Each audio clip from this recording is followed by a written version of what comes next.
Hola, bienvenidos a mi canal. Vamos a resolver circuitos, pero vamos a empezar con los circuitos en serie. En esta clase vamos a determinar las características principales o los elementos primordiales para poder resolver de una manera simple este tipo de circuitos. Y vamos a iniciar con los elementos que lo conforman, que es una fuente de voltaje, una pila que nos va a proporcionar un voltaje. Vamos a conectar una resistencia de esta forma, otra seguida de otra resistencia y seguida de otra resistencia, y así pueden ser muchas.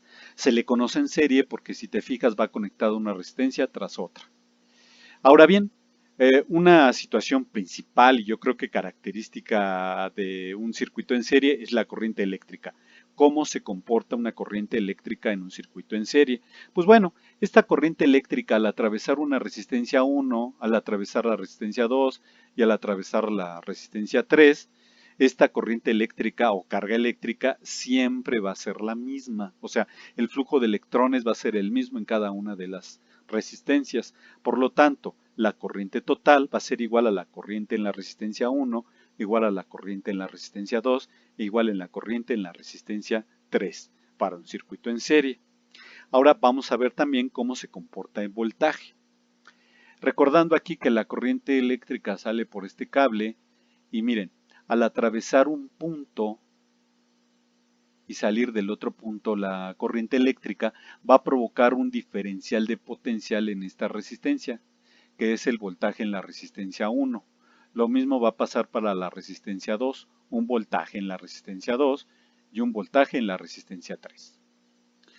Una característica importante es que cuando están conectadas las resistencias en serie, provocan una caída, una disminución en el voltaje de entrada. Esto quiere decir lo siguiente, que el voltaje total se le va a restar el voltaje de la resistencia 1 menos el voltaje de la resistencia 2 menos el voltaje de la resistencia 3 y nos va a dar como resultado igual a 0. Esto no quiere decir que se quede sin energía. Recuerda que siempre la corriente eléctrica va a estar alimentando de manera constante a nuestras tres resistencias. Ahora bien, estas tres caídas de voltaje, si las pasamos del otro lado de la igualdad, nos va a quedar de la siguiente manera, que el voltaje total va a ser igual al voltaje en la resistencia 1 más el voltaje en la resistencia 2 más el voltaje en la resistencia 3. Ya teniendo definido estas dos situaciones, vamos a proceder ahora para poder calcular la corriente eléctrica. Pero para eso, primero tenemos que simplificar estas tres resistencias en una sola resistencia equivalente, para que podamos después calcular esa corriente total. Para eso vamos a utilizar lo siguiente. Vamos a agarrar la ecuación que ya habíamos obtenido acá, que el voltaje total era igual a la suma de los voltajes de las resistencias. Nos vamos a apoyar con la ley de Ohm, que dice que el voltaje es igual a la resistencia por corriente. Esta resistencia por corriente la vamos a sustituir en cada uno de los cuatro elementos que tenemos aquí, quedándonos de la siguiente forma, donde dice que la resistencia equivalente por la corriente total es el voltaje total. Recuerda que la resistencia equivalente va a ser la que va a sustituir estas tres resistencias que vamos a obtener ahorita. La resistencia 1 por la corriente 1 pues es el voltaje en la resistencia 1, la resistencia 2 por la corriente 2 va a ser el voltaje en la resistencia 2, la resistencia 3 por la corriente 3 es el voltaje en la resistencia 3. Ahora bien, otra situación que tenemos que contemplar es que la corriente total es igual para los tres elementos que habíamos comentado. Entonces, podemos sustituir esta corriente total en todas las corrientes de nuestra ecuación de aquí arriba, quedándonos de esta forma. Ahora bien, si observas, la corriente total se repite en los tres términos que tenemos aquí, o sea, es un factor común. De ahí podemos nosotros factorizar. Ahora, esta corriente está multiplicando, pasa dividiendo y nos queda que la resistencia equivalente por la corriente total entre la corriente total, las dos corrientes se van a 1 y nos queda finalmente que la resistencia equivalente no es más que la suma aritmética de las tres resistencias que tenemos en nuestro circuito.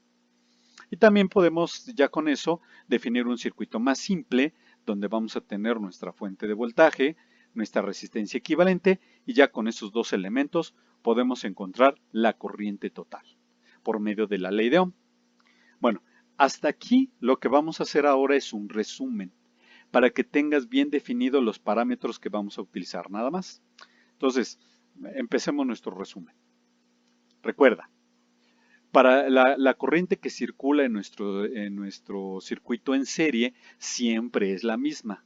La corriente total es igual en las corrientes de las tres resistencias. ¿Te acuerdas que también la suma de los voltajes de las tres resistencias va a ser igual al voltaje total? Por lo tanto, ya eliminamos la deducción y nos queda que la ecuación del voltaje total igual a la suma de los voltajes. También podemos ya quitar la deducción para la reducción de la resistencia equivalente, que no es más que la suma aritmética de nuestras tres resistencias. También nos vamos a apoyar, como ya habíamos comentado, con la ley de Ohm, que dice que el voltaje es directamente proporcional a la corriente.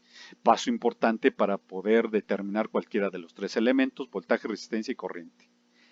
Y un punto muy importante es también obtener la energía que consume nuestro circuito por segundo. O sea, nuestra resistencia, cuánto consume de energía por segundo, la 1, la 2 y la 3 y todo el circuito. Para eso hacemos uso de la potencia eléctrica, que la potencia eléctrica dice que es igual al voltaje por la corriente, que no es más que con esto podemos, digamos, y con la ley de Ohm podemos encontrar la corriente total que circula en nuestro circuito simple y es la misma corriente que va a circular por el circuito original. Ahora, para que ya no confundirnos en los problemas que vamos a resolver más adelante, vamos a definir ya las unidades. El voltaje, entonces, su unidad va a ser el volt, la resistencia es el ohm, que su símbolo va a ser el omega, que es más simple de poner. También la corriente eléctrica va a estar dada en ampere y su símbolo va a ser la A. La potencia, que es la energía que consume por segundo, o sea, joule sobre segundo, va a ser igual al watt. Bueno, espero te haya gustado este video.